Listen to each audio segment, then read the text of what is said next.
नमस्कार, आदाब, प्रणाम। चेतन भारत लर्निंग में आप सभी का स्वागत है।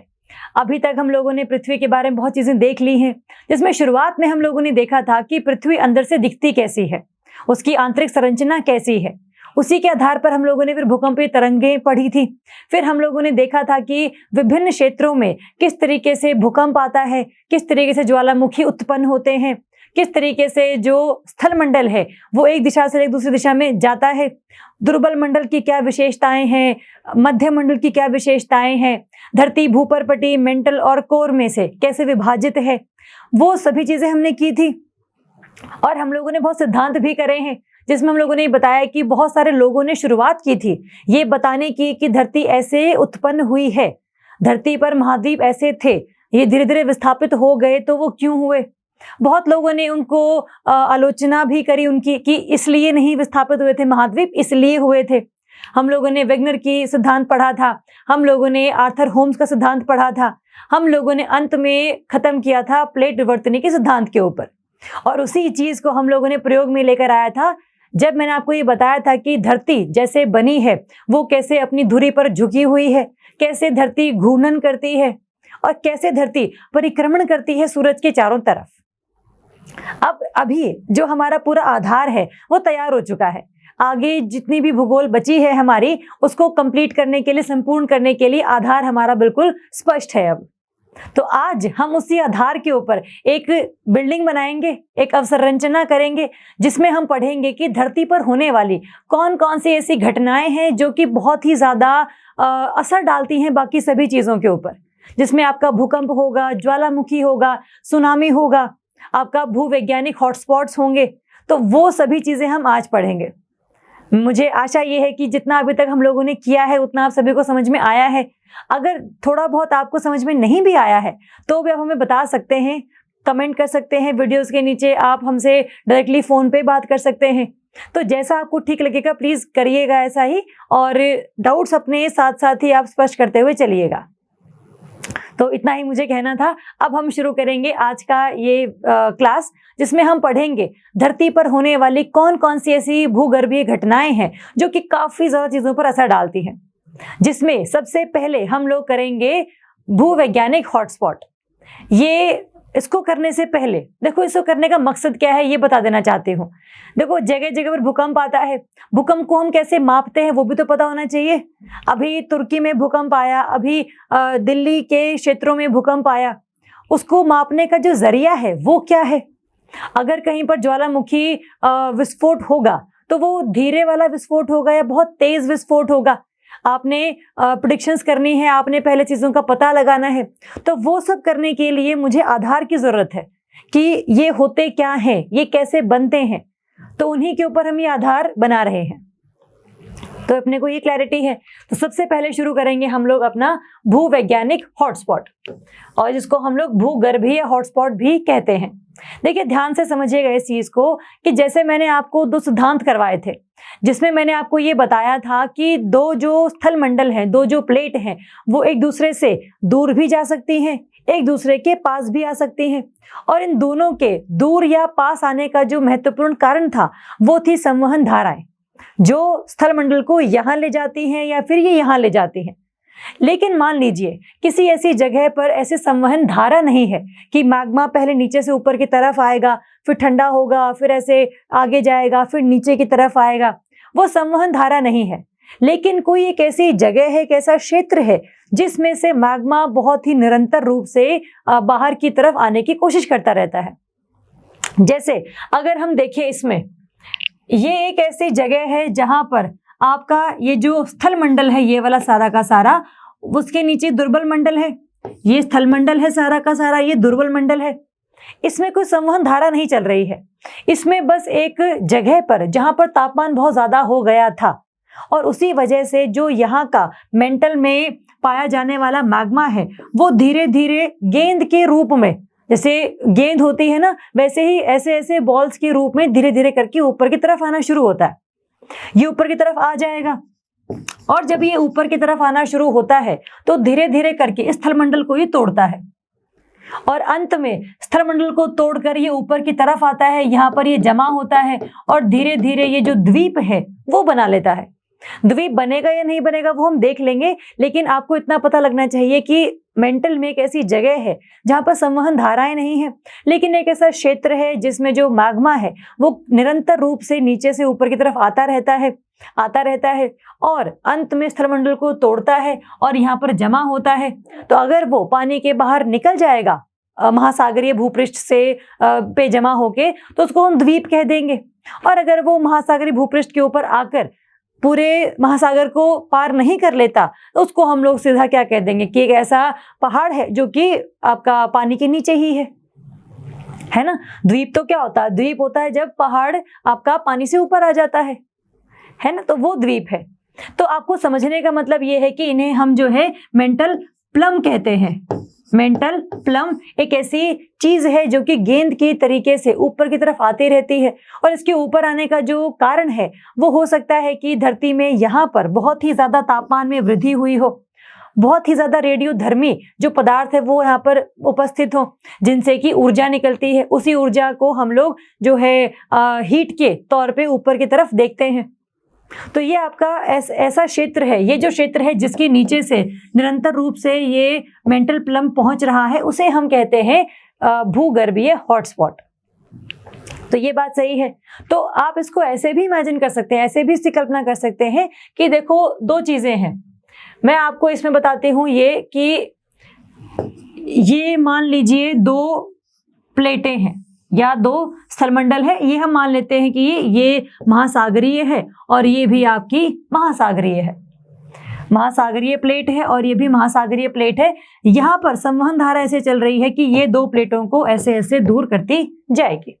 अभी ये यहाँ पर है, फिर ये यहाँ पहुंच जाएंगे, फिर ये यहाँ पहुंच जाएंगे, और ये बीच में क्या है, ये जो आपका मैग्मा ऊपर की तरफ आकर जमा हुआ है, ये वो क्षेत्र है। तो थोड़ा सा ये इस साइड खिसक जाएंगे। ऐसे ही होता है जब संवहन धारा ऐसी चलती है कि जो दो प्लेटों को एक दूसरे से दूर ले जाती है। अगर मान लीजिए यहाँ पर ऐसा सब कुछ चल रहा है और यहाँ पर एक ऐसा क्षेत्र है जिसमें से बार बार जो मेंटल प्लम है वो निकलता रहता है, इस स्थलमंडल को तोड़ेगा यहाँ से, जब ये तोड़ देगा तो यहाँ पर क्या करेगा, वो एक दोबारा से ठोस अवस्था में आना शुरू होगा, जमाव होता रहेगा इसका, और धीरे धीरे करके जैसे ये प्लेट अभी यहाँ पर है तो यहाँ पर ये द्वीप बन गया बार बार जमा होते होते। लेकिन क्योंकि ये प्लेट इस संवहन धारा के साथ साथ आगे की तरफ भी जा रही है, तो ये वाला जो द्वीप है ये अब कहाँ आ जाएगा, ये यहाँ आ जाएगा, और यहाँ पर जो चीजें हैं वो सारी की सारी गायब हो जाएंगी, है ना। लेकिन अभी यहाँ पर क्या होगा, वो बार बार निकले जा रहा है तो फिर यहाँ पर जमा होना शुरू होगा और ये दोबारा से एक जमा होता हुआ द्वीप बन जाएगा। ये प्लेट को ये संवहन धारा और भी यहाँ लेकर जा रही है, तो ये जो दोनों है ये आपके कहाँ आ गए, इस तरफ आ गए। ये जो जगह है ये दोबारा से क्या हो गई, ये खाली हो गई, इस पे क्या होगा, दोबारा द्वीप बनना शुरू होगा। तो ये द्वीप सबसे पहले बना था, फिर ये दूसरे नंबर पे बना था, और ये जो बन रहा है अभी आपका तीसरे नंबर पे है। और ऐसा क्यों हो रहा है, क्योंकि ये जो प्लेट है, जो स्थलमंडल है, ये संवहन धारा के साथ साथ इस तरफ भी जा रहा है, और ये जो मेंटल प्लम है ये बार बार इसी जगह पर है, ये नहीं मूव कर रहा, ये नहीं हिल रहा अपनी जगह से, ये यहीं पर ही रहेगा और यहीं से ही मैग्मा बाहर निकलेगा और यहीं पर ही जमा होगा। और धीरे धीरे अगर ये महासागरीय हम लोगों ने बात करी थी, तो ऊपर जितना भी पानी होगा उसको ये पार करके ऐसे जो द्वीप है वो बना लेगा। ये दोनों भी ऐसे ही बने होंगे, द्वीप बनाने के लिए मैं बता रही हूँ आपको ये। तो इस तरीके से जो हॉटस्पॉट वाले क्षेत्र हैं वहां पर भी निरंतर रूप से ज्वालामुखी विस्फोट होते रहते हैं, क्योंकि ये मैग्मा ही तो है, ये मैग्मा ही तो है। जैसे ये मैग्मा ऊपर की तरफ आ रहा था और जमा हो रहा था, तो ये भी तो सेम ही चीज है, बिल्कुल समान है ये भी।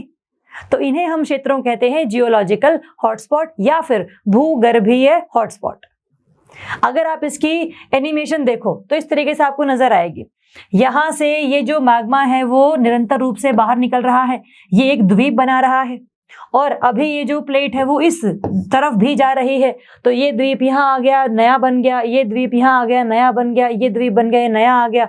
तो ये बार बार चीजें चलती चली जाएंगी। और ये क्या है, आपका लिथोस्फेरिक प्लेट लिखा हुआ है, यहाँ आप लिखेंगे स्थल मंडल वाला क्षेत्र।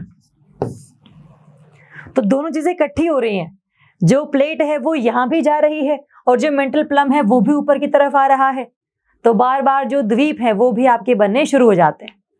अगर द्वीप हम कब कह रहे हैं, जब ये मेंटल प्लम महासागरीय भूपर्पटी से, महासागरीय स्थलमंडल से नीचे है ना। तो इसमें आपने दो बातों का ध्यान रखना है कि यहाँ पर दो चीजें होंगी। अब ऐसे देखिए आप, जो जहां देखो जहां पर प्लेट जा रही है, जहां पर प्लेट जा रही है उसमें क्या होता है, उसी जगह पर जहां पर प्लेट की दिशा है जाने की, उसी दिशा में ही अगर मैं कहूं कि द्वीपों की आयु बढ़ रही है, तो ये बात सही है।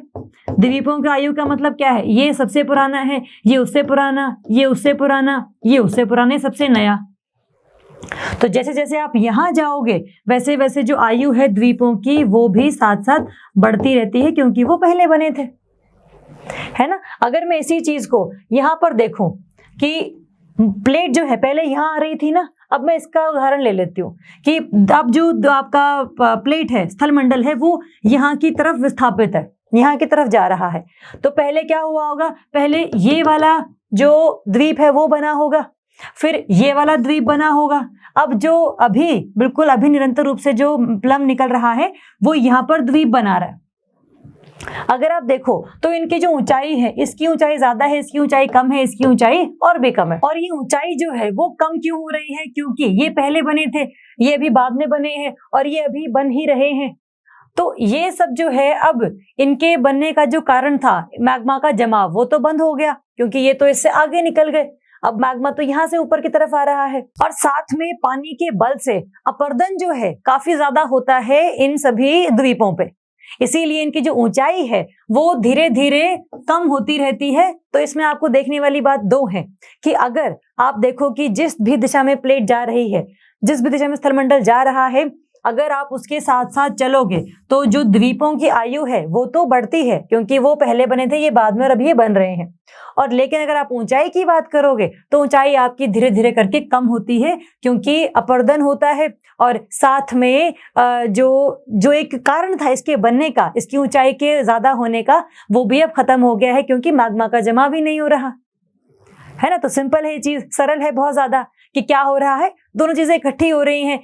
आपका जो स्थलमंडल है वो यहाँ भी जा रहा है, और एक जगह पर आपका भूगर्भीय हॉटस्पॉट भी है, तो द्वीप भी बन रहे हैं, और साथ में आपका ये जो मैग्मा है ये भी आपका यहाँ पर ही बन रहा है, ये वाला। तो दोनों चीजें इकट्ठी हो रही हैं। ठीक बात है, इतना हमें समझ में आया। अब इसमें समझने वाली एक बात और है कि अगर ये भूगर्भीय हॉटस्पॉट अगर किसी महासागरीय भूपृष्ठ के नीचे होते हैं, तब ये क्या बनाएंगे, तब तो बात सही है कि ये बनाएंगे आपका एक, अगर महासागरीय भूपृष्ठ के नीचे है तो ये बनाएंगे द्वीप।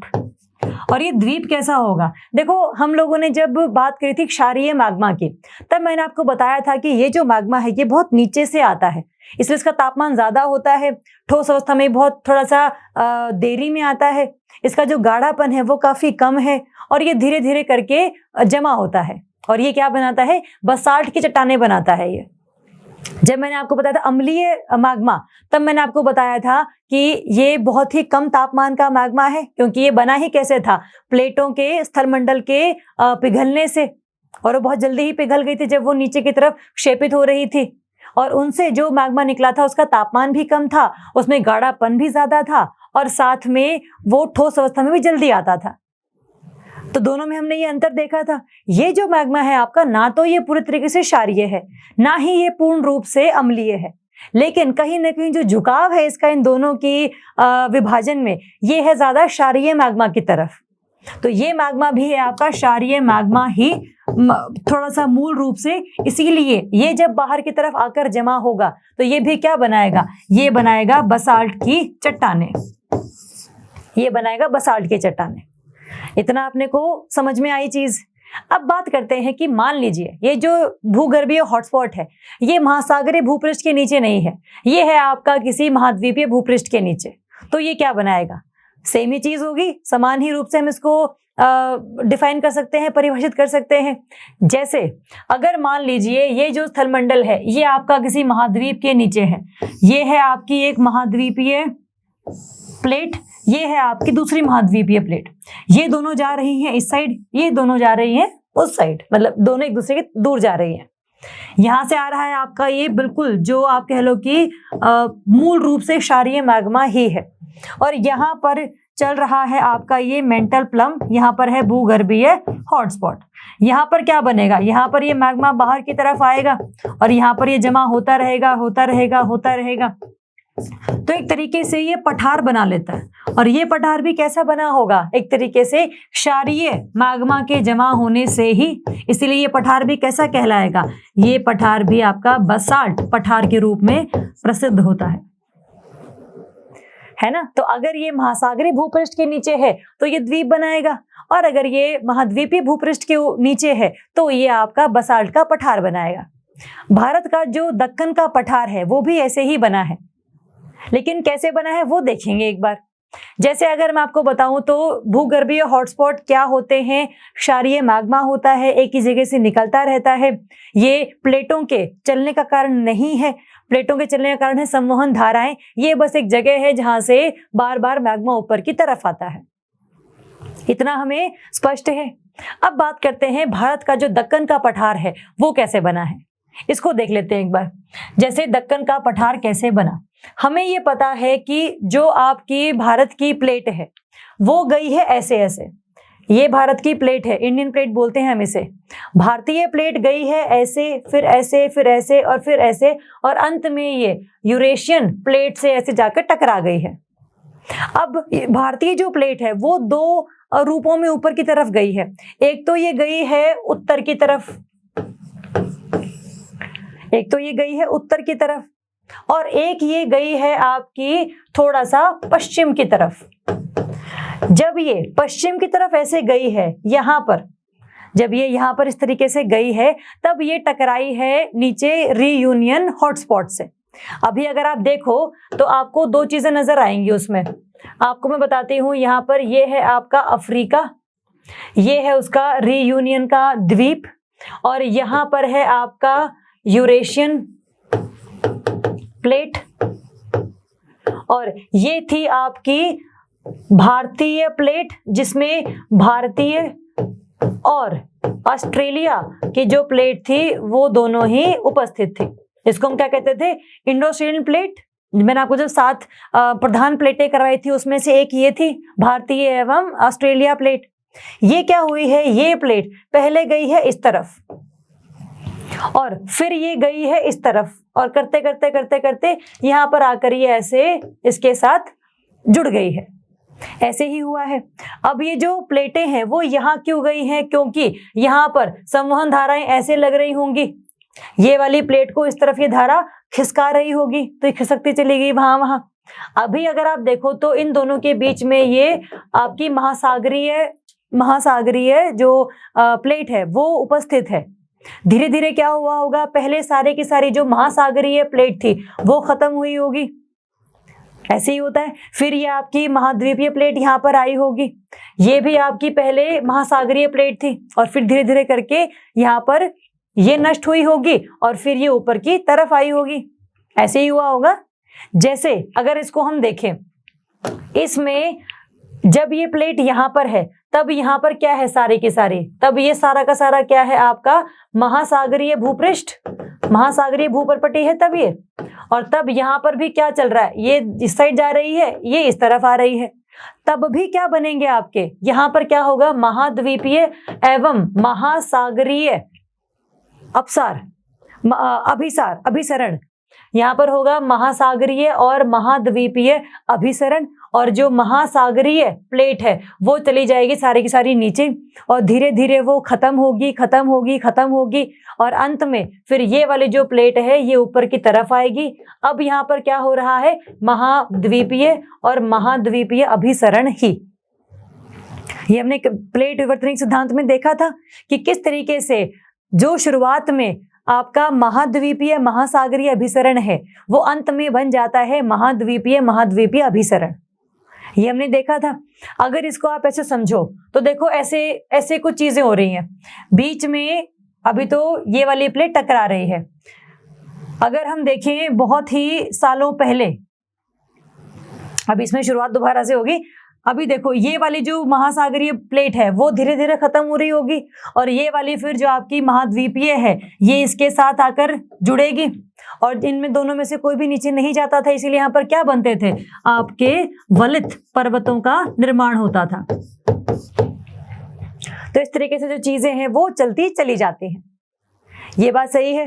तो जो चीज पहले आपका यहाँ पर महासागर थी, इस पूरे क्षेत्र में पहले वो प्लेट नष्ट हुई, और फिर जो ये आपकी इंडिया की प्लेट थी वो गई ऊपर की तरफ।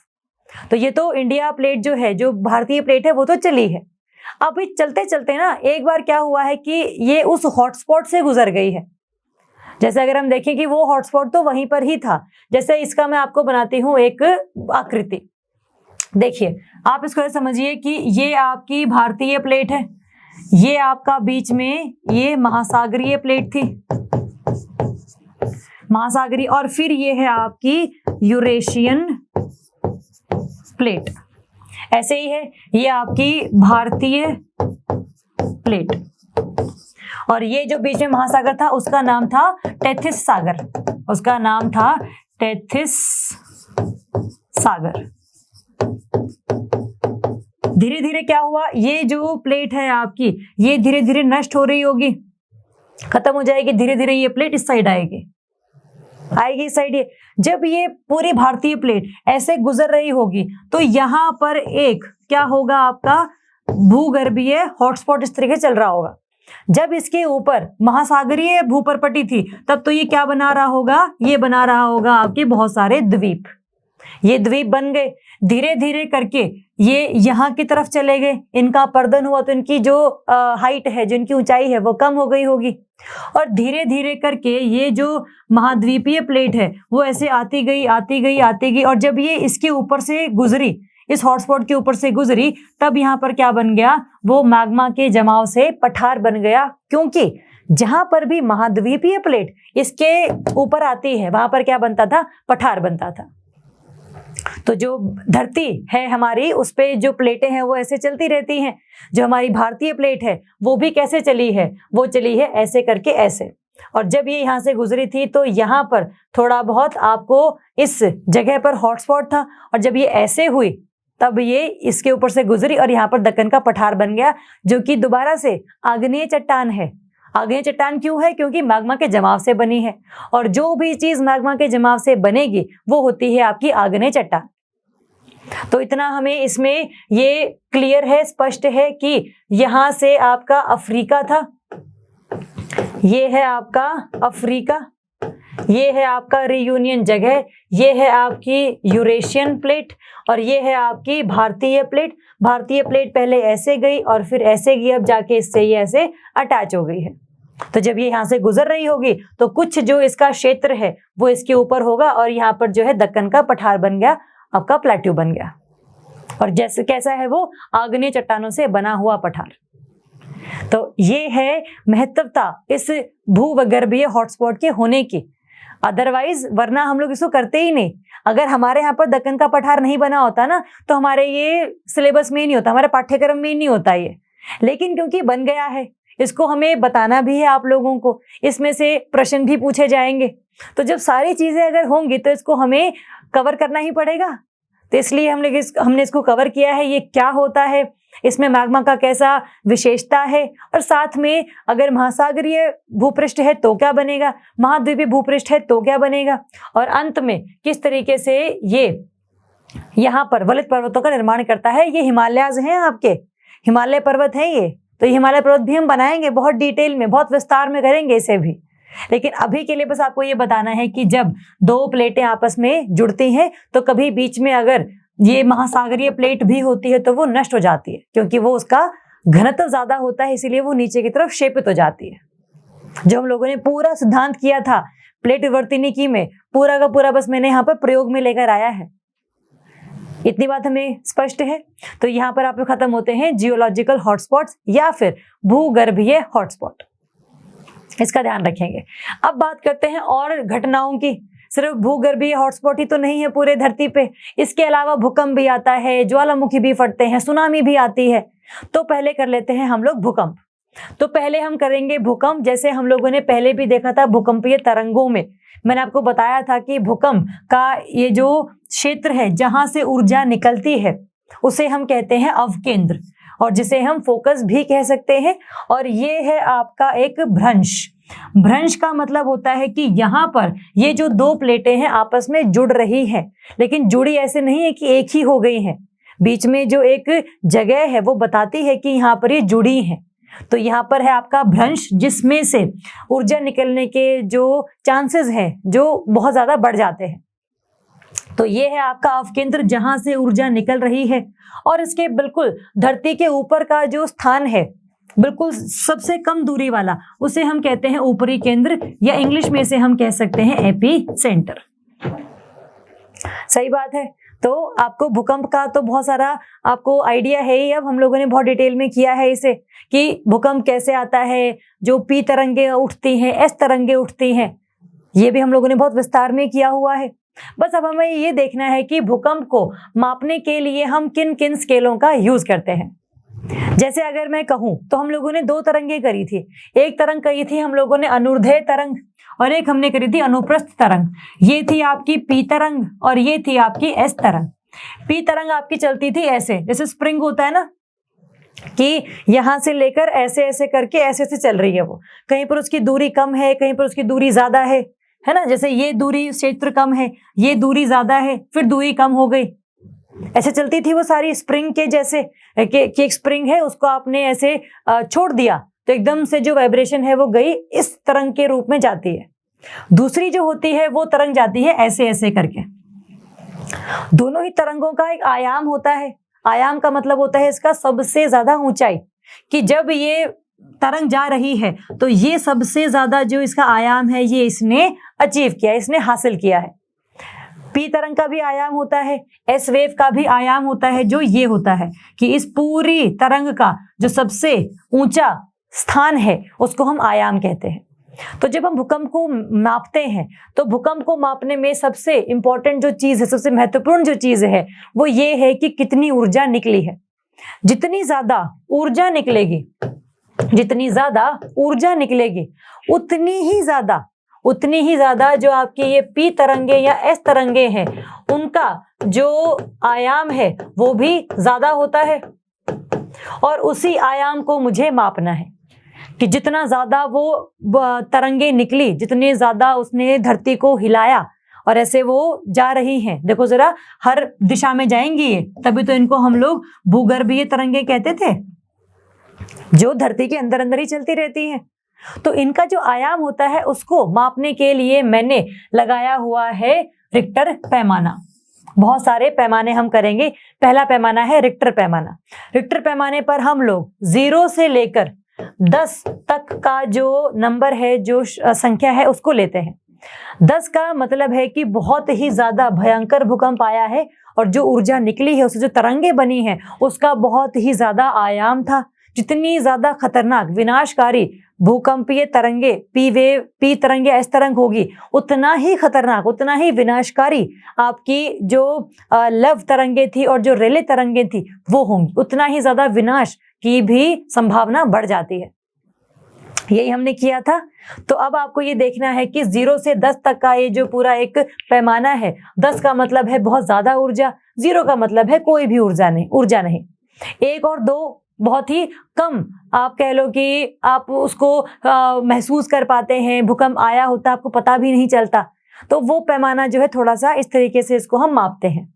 रिक्टर पैमाना जो है ये वैज्ञानिक रिक्टर ने ही दिया था, जिसमें इन्होंने जो पी तरंगे या एस तरंगे हैं उनके आयाम के बारे में बात करी थी। इसकी खास बात एक ये भी है, मान लीजिए कि रिक्टर पैमाने पर जो नंबर है वो आया है 3, और जो एक पी वेव या एस वेव का, एस तरंग का जो आयाम है वो हम मान लेते हैं x। जो रिक्टर पैमाने पर नंबर 4 होगा, कि अब 4 आयाम का भूकंप आया है, 4 रिक्टर पैमाने पर मापा गया है, इसका जो आयाम होगा वो होगा 10 गुना। और जो रिक्टर पैमाने पर 5 नंबर आएगा उसमें होगा इसका भी 10 गुना। तो ऐसे करके जो 3 नंबर है वो है आयाम x, जो 5 है वो है 100x। तो ये 10 गुना हर एक नंबर के साथ बढ़ता चला जाता है। ये इसकी खास बात है इस पूरे पैमाने की। दूसरी खास बात क्या है कि एक जो 3 था इस नंबर पे जो ऊर्जा निकली उसको मैंने मान लिया y की ऊर्जा y निकली। जो दूसरी 4 नंबर होगा उसमें ऊर्जा निकली होगी 31y, मतलब 31 गुना, और जो 5 होगा उसमें भी 31 किसका गुना, 31 पिछले वाले का गुना।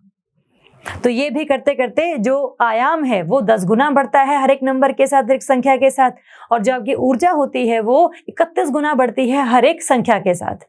तो ये है आपका रिक्टर पैमाना, जिसमें हम तरंगों के आयाम की बात करते हैं और इससे हम पता लगा पाते हैं कि जो भूकंप है उसमें कितनी ऊर्जा निकली है और कितना ज्यादा विनाश की संभावना है।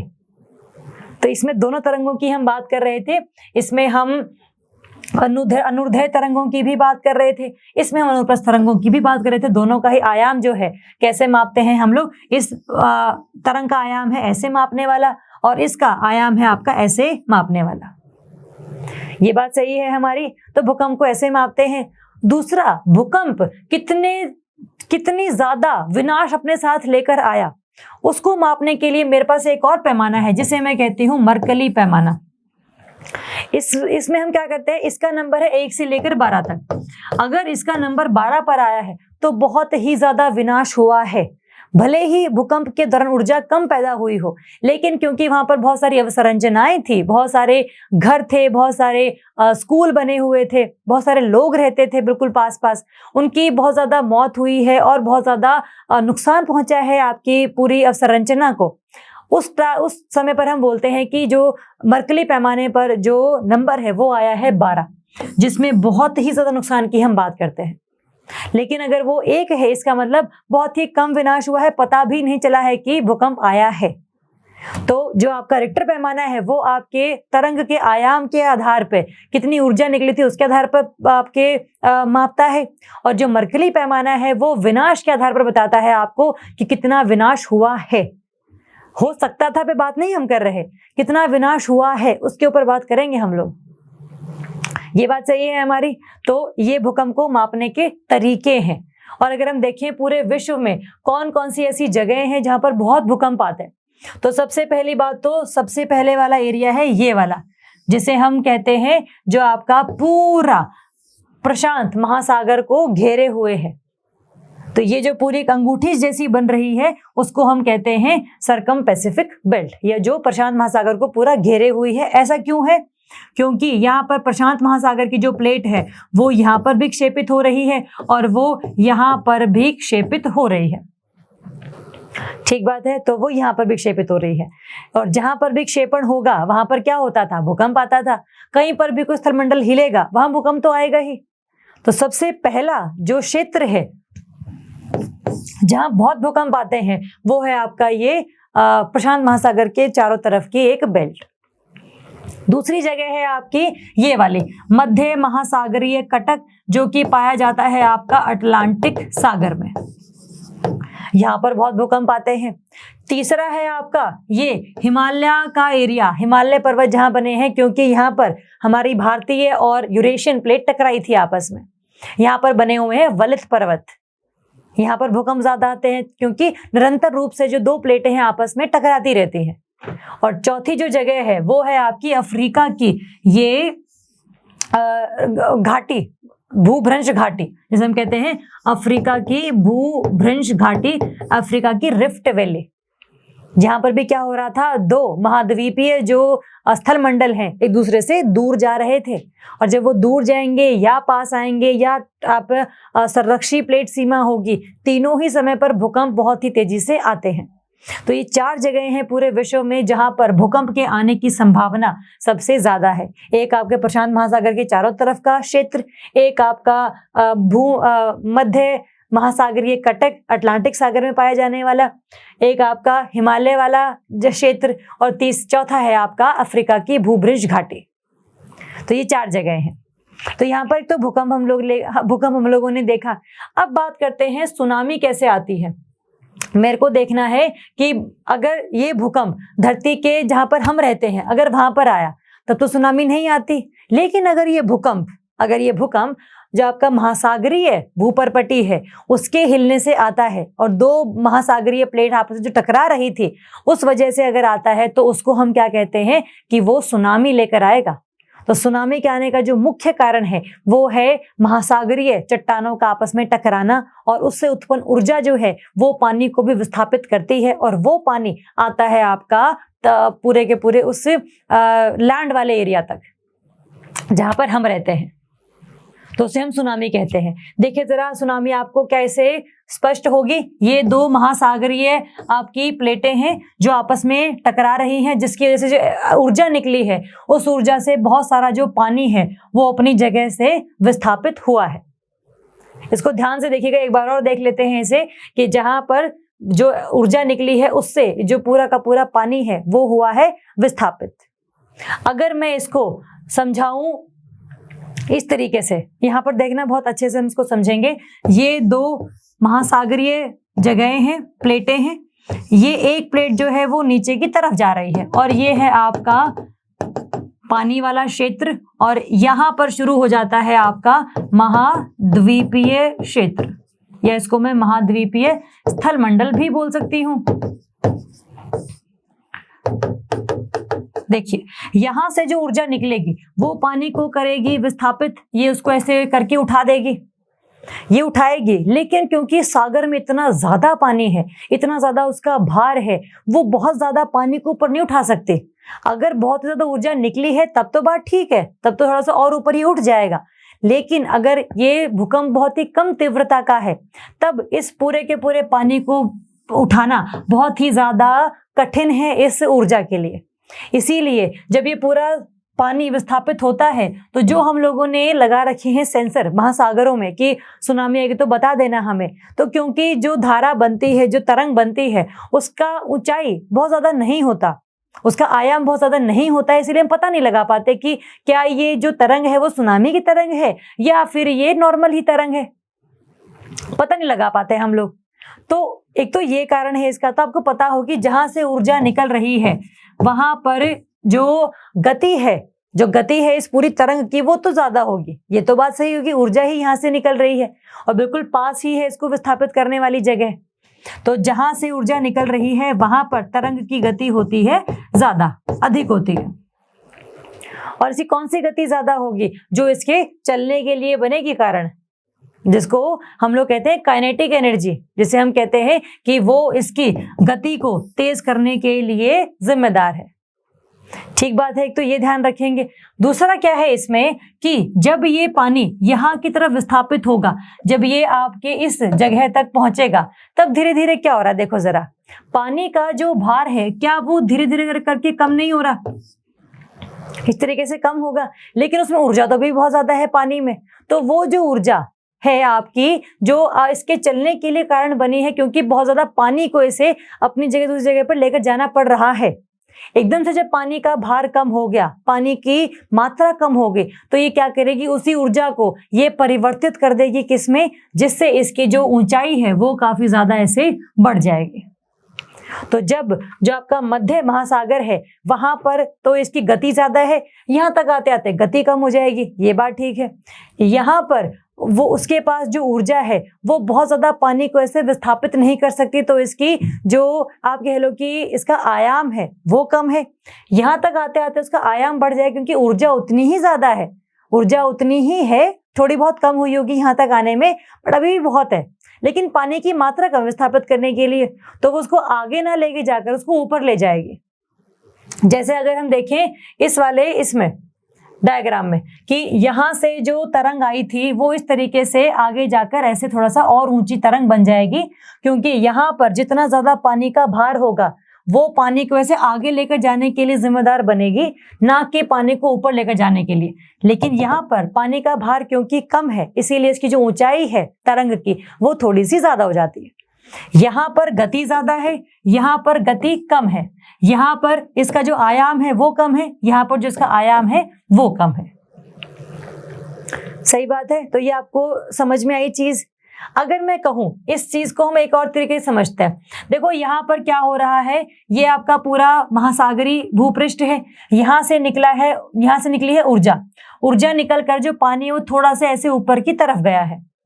तो जब पानी हल्का सा ऊपर की तरफ गया है तो क्या हम ये कल्पना कर सकते हैं कि जो ये बीच वाला पानी है, बीच मतलब जो आपका तट वाला पानी है, थोड़ा सा पीछे की तरफ खिसका होगा?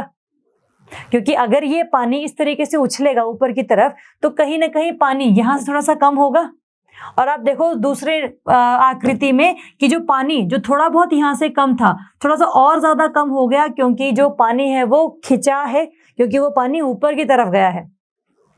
पानी ऊपर की तरफ गया, पीछे से ऐसे खिंच गया, लेकिन अभी जो पानी ऊपर की तरफ गया था वो कहाँ आएगा? तट की तरफ आएगा। तो जो पानी नीचे की तरफ गया है अब वो दोबारा से यहाँ पर आएगा और यहाँ पर सुनामी की जो तरंगे हैं वो लेकर आएगा। इसीलिए कहते हैं कि जब भी अगर आप किसी तट पर जा रखे हो और वहां पर एकदम से पानी का जो स्तर है वो घटना शुरू हो जाए तो वो समझ लीजिए सुनामी का एक संकेत है। इसीलिए वहां से आप भाग लीजिए, क्योंकि पानी का स्तर जैसे ही कम होगा वैसे ही ये एक संकेत दिखाता है कि पानी मध्य महासागर में कहीं ना कहीं ऊपर उठा है और वहां से फिर आपको फिर चले जाना चाहिए, ना कि आपको यहाँ बिल्कुल अंदर जाके देखना हो कि वास्तव में जो महासागर के अंदर की चीजें दिखती कैसी हैं। तो उसके बजाय अपना सामान और अपना पूरा परिवार जो है आप एक जगह पर दूसरी जो सुरक्षित जगह है वहां पर ले जाइए। तो इस बात का ध्यान रखेंगे। और ऐसा क्यों होता है ये हमने देख लिया, क्योंकि मध्य महासागर में जो पानी ऊपर की तरफ उछला था, कम उछला था क्योंकि पानी का भार ज्यादा था, लेकिन उछला तो था ना, तो थोड़ा बहुत जो पानी है वो पीछे की तरफ भी आया है। तो ये बात का ध्यान रखेंगे।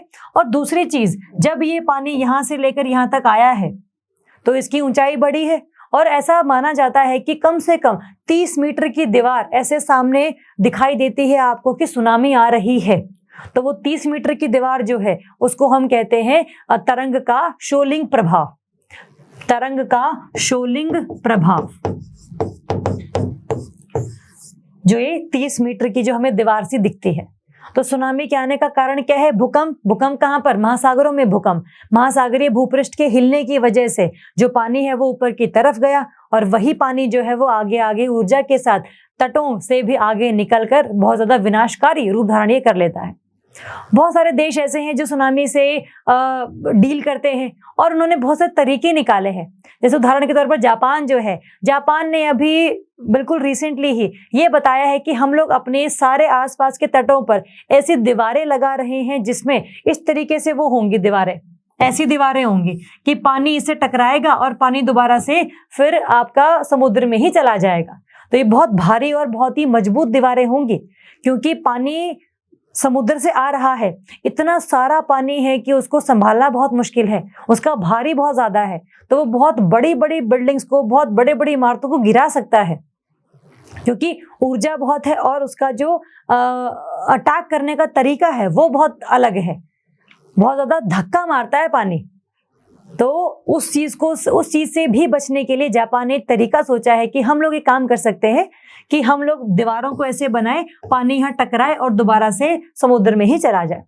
लेकिन इसके लिए मजबूती का होना बहुत ही ज्यादा जरूरी है, नहीं तो वो दीवार भी टूटेगी और फिर आगे जो तट में लोग रहते हैं और जो बिल्डिंग बनी हुई है वो भी सारी टूटेंगी।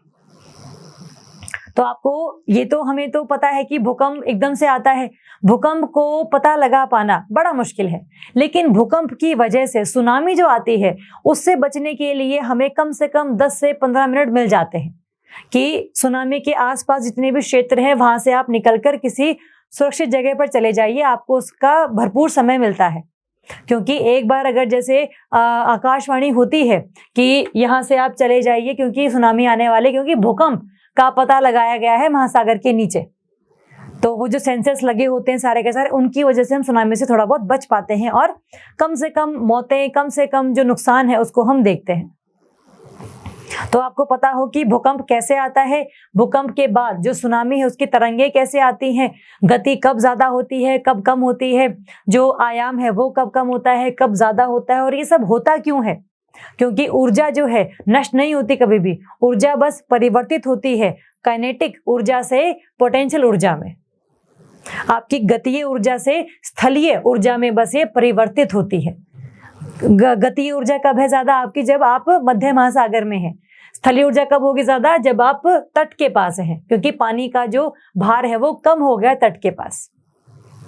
तो इस बात का ध्यान रखेंगे हम लोग। तो जहां जहां पर भूकंप आ सकता है वहां वहां पर सुनामी भी आ सकती है, अगर वहां पर महासागर वाला एरिया क्षेत्र उपस्थित है तो इस बात का हमें ध्यान रखना है। और साथ में हमने ये भी देखा कि अगर किसी समय आप अगर तट पर हैं और उसके पानी का स्तर काफी ज्यादा कम हो जाता है तो वो सुनामी का संकेत है। तो उसके बिल्कुल अंदर जाने की बजाय आप लोग अपना सामान कहीं और ले जाइए। तो ये सारा एक आपका निष्कर्ष है सुनामी और भूकंप का। तो एक तो ये घटनाएं हैं हमारे संसार में जो चलती रहती हैं। एक घटना और है जिसे हम कहते हैं ज्वालामुखी।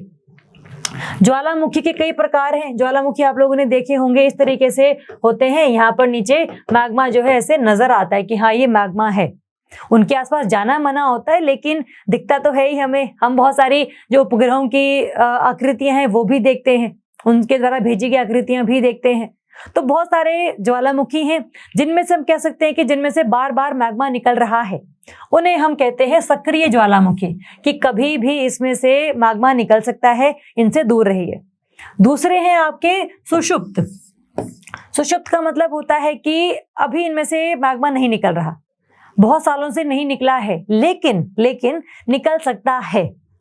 तो इनको हम कहते हैं सुषुप्त। ये सोए हुए हैं, कभी भी जा सकते हैं, जाग सकते हैं, मुझे नहीं पता, लेकिन बच के रहिए। और तीसरे ऐसे हैं जो कि मृत ज्वालामुखी हैं, कि अभी नहीं, कल नहीं, परसों नहीं, कभी भी नहीं इनमें से लावा निकलेगा, कभी नहीं निकलेगा। तो ये 3 प्रकार हैं ज्वालामुखी के, जिनमें से मैग्मा कभी भी निकल सकता है, जिसमें आपके कई सारे ज्वालामुखी हैं।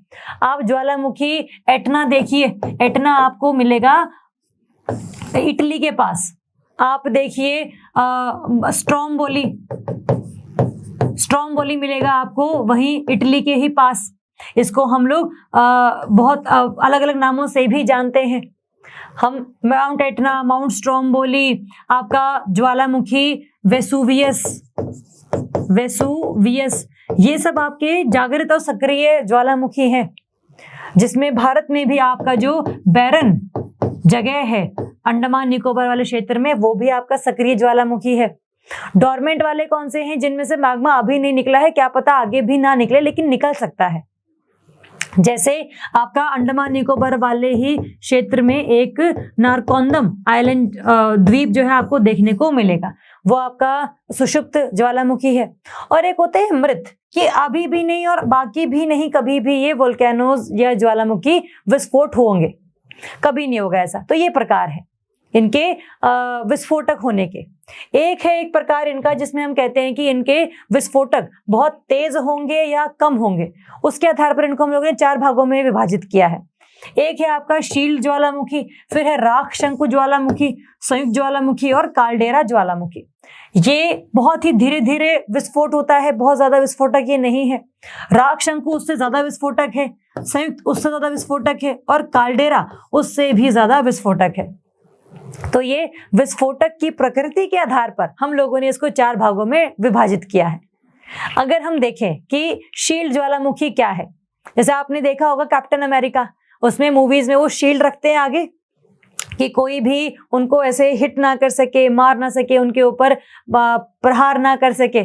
तो वैसे ही जो आकृति है वो होती है आपकी शील्ड ज्वालामुखी की। इस तरीके से देखो जरा, ये शील्ड है एक तरीके से, जिसका जो आप कह लो कि झुकाव है बहुत ज्यादा नहीं है, थोड़ा बहुत है बस। यहाँ से मैग्मा ऊपर की तरफ आता है, यहाँ जमा होता रहता है बार बार, जमा होता रहता है बार बार, और इस तरीके से ये जो ज्वालामुखी है बन जाता है।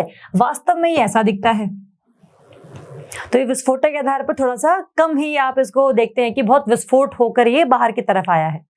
अगर हम इसका उदाहरण दें, उदाहरण के तौर पर आपका जो हवाई ज्वालामुखी है, वो पहली बात तो बना है आपका भूगर्भीय हॉटस्पॉट की वजह से। वो भूगर्भीय हॉटस्पॉट की वजह से बना है। क्यों? आपको देखा होगा आपने कि हवाई के बहुत सारे ना से द्वीपीय चाप बनी हुई है। द्वीपीय चाप कैसे बनी है उसमें, कि पहले एक, फिर दूसरा, फिर तीसरा, और जो अभी है हवाई, वो वाला ज्वालामुखी अभी सक्रिय है, तो उनको हम कहते हैं शील्ड ज्वालामुखी। तो हवाई का एक उदाहरण आप बहुत अच्छे से दे सकते हैं, जो कि आपका अमेरिका क्षेत्र में पड़ता है। ये शेल ज्वालामुखी है। उसके बाद आता है आपका ये राख शंकु ज्वालामुखी। देखो राख शंकु कैसा होता है, थोड़ा सा ऐसे झुका हुआ, बहुत ही ज्यादा इसमें आपको ढलान मिलेगी, और वास्तव में ये दिखते हैं ऐसे जिसमें ये वाला एक आप कह लो कि इसका मुख है, जिसमें से जो मैग्मा है वो बार बार निकला है, और ये यहाँ पर जमा हो के इस तरीके से इसने पहाड़ से का रूप धारण कर लिया है, पर्वत बन गया है ये, जिसको हम लोग कहते हैं ज्वालामुखीय पर्वत। तो ये दिखता है ऐसा, जिसमें से मैग्मा के बाहर निकलने की जगह होती है, और ये जो है ये इसका मुख है, और ये और भी ज्यादा विस्फोट के साथ बाहर की तरफ निकलता है। एक तो ये वाला है। उसके बाद सबसे जरूरी है, महत्वपूर्ण है, संयुक्त ज्वालामुखी। इसको हम संयुक्त क्यों कहते हैं? इसको हम इसलिए कहते हैं क्योंकि ये वाला जो मुख है उसमें से तो मैग्मा निकल ही रहा है, इसमें से तो जो राख है वो निकल ही रही है। इसके साथ साथ इसके कई सारे और मुख भी होते हैं, जैसे मैग्मा यहाँ जगह मिली तो यहाँ से निकल गया, यहाँ जगह मिली तो यहाँ से निकल गया, जहां से भी मैग्मा को जगह मिली वहां से ही निकलता रहेगा। और क्योंकि ये इकट्ठे ही एक या दो तीन जगहों से मैग्मा निकल रहा है, इसलिए इसको हम क्या कहते हैं? संयुक्त ज्वालामुखी। ये इसके प्रकारों में से तीसरा प्रकार है, इसका ध्यान रखेंगे। ये विस्फोटक के आधार पर और भी ज्यादा सक्रिय है और बहुत ज्यादा तेजी से विस्फोट ये करता है, और बहुत ज्यादा जो राख है वो निकलती है, इस तरीके से निकलती है कि जो राख निकलेगी वो अंत में धीरे धीरे धीरे धीरे धीरे करके सतह पर दोबारा वापस आएगी, क्योंकि पूरा वातावरण छोड़ के चली नहीं जाएगी, वो वापस दोबारा आएगी। उसको फिर हम कहते हैं काली स्नो, काली बर्फ की।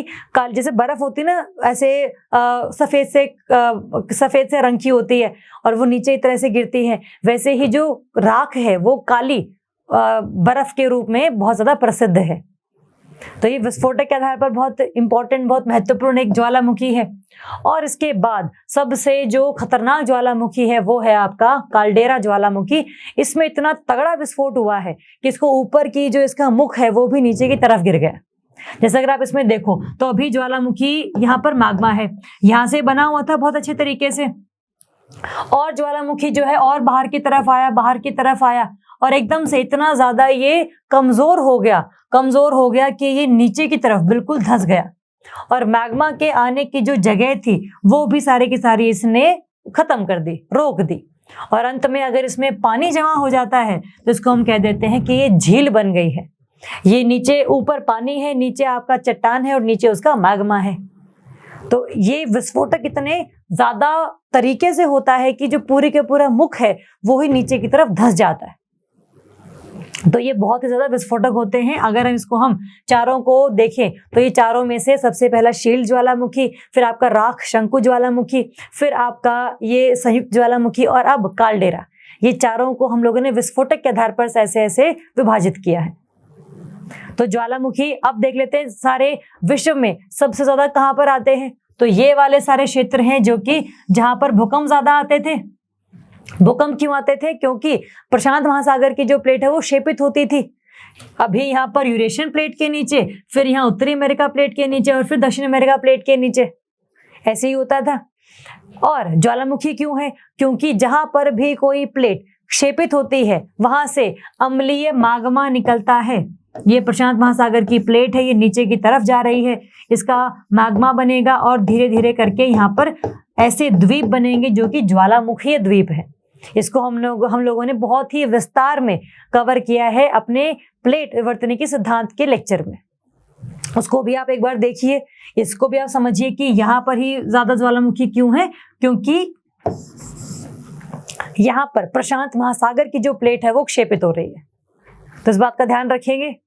तो ये सारे क्षेत्र हैं जहां पर भूकंप, ज्वालामुखी, भूगर्भीय हॉटस्पॉट और आपके सुनामी वाले क्षेत्र हैं, जहां पर बहुत सारी हलचलें देखी जाती हैं, प्लेटों का विस्थापन देखा जाता है, उनके परिणाम जो है वो हम लोगों ने करे, उन परिणामों को हमने कैसे विभाजित किया है वो हम लोगों ने देखा। तो ये सारा जो पूरा क्लास है ये इसी पर आधारित थी कि अब धरती पर क्या क्या चीजें हो रही हैं, कैसे कैसे हो रही हैं, कहाँ कहाँ हो रही हैं, उन सब के बारे में हम लोगों ने देखा। आप सभी को ये सुझाव है कि इन सभी क्लासेस को आप बहुत ही निरंतर रूप से फॉलो कीजिए। आप इनके नोट्स बनाइए, अपने हाथों से चीजें लिख लीजिए साथ साथ, ताकि कोई भी चीज आपको लगता है कि मुझे समझ में नहीं आ रही है, इसको मैं लिख नहीं सकता या लिख नहीं सकती, उसको आप हमसे पूछिए। हमें आप फोन कर सकते हैं, हमें आप मैसेज करके बोल सकते हैं, हमें आप कमेंट में बोल सकते हैं। तो जो भी आपको अच्छा लगेगा प्लीज उसको करिएगा, लेकिन आपके कोई भी शंकाएं, कोई भी समस्याएं अधूरी ना रह जाए, उसका प्रयास हम निरंतर करते रहेंगे। तो कोई भी समस्या होगी तो प्लीज हमें बताइएगा। धन्यवाद। All the best.